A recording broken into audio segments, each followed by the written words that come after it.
আসসালামু আলাইকুম। Driver provider বিডির ভালো ড্রাইভার ভালো মালিক সিরিজের ৪১তম পর্বে আজকে কথা বলবো ডিউটি টাইম স্পষ্ট করে জেনে নেওয়া এবং জানানো কেন জরুরি। আমাদের অনেকগুলো চাকরি নষ্ট হয়েছে শুধুমাত্র ডিউটি টাইমের উল্টাপাল্টা হওয়ার কারণে।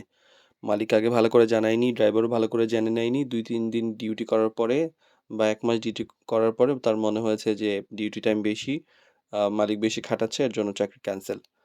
তো ড্রাইভিং চাকরির ক্ষেত্রে ডিউটি টাইম একটা অত্যন্ত গুরুত্বপূর্ণ বিষয়। এটা আসলে দেখা যায় যে চাকরি ঠিক হয়ে যাওয়ার পরে অনেক সময় এটা পরিষ্কার ধারণা না থাকার ফলে মালিক এবং ড্রাইভারের মধ্যে ভুল বোঝাবুঝি তৈরি হয় এবং চাকরি ক্যানসেল হয়ে যায়।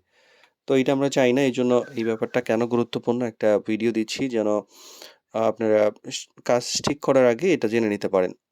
এক হলো আপনি চাকরি জয়েন করার আগে অবশ্যই প্রতিদিন কত ঘন্টা কাজ করতে হবে, কখন কাজ শুরু করতে হবে, কখন শেষ হবে এই ব্যাপারগুলা মালিক পক্ষ থেকে এবং ড্রাইভার থেকে সুন্দর করে পরিষ্কার করে জেনে নিবেন। এতে কি হয় যে প্রস্তুতি নিতে সহজ হয়।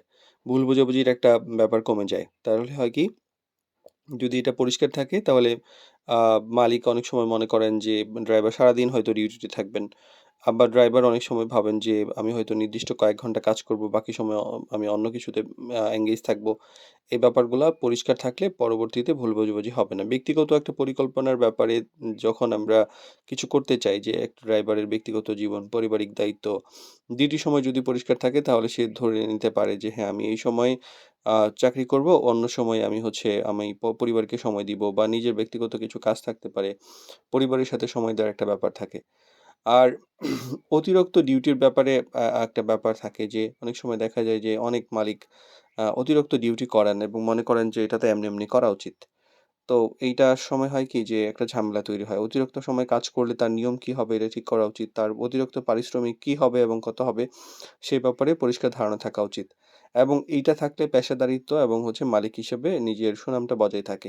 এইটা থাকলে দেখা যায় পরবর্তীতে মালিক এবং ড্রাইভারের মধ্যে যে কি দায়িত্ব থাকবে ২ পক্ষের সেটা পরিষ্কার থাকে এবং সেইভাবেই ঠিকমতো পালন করা যায় এবং কেউ কারো উপর জুলুম করতে পারে না।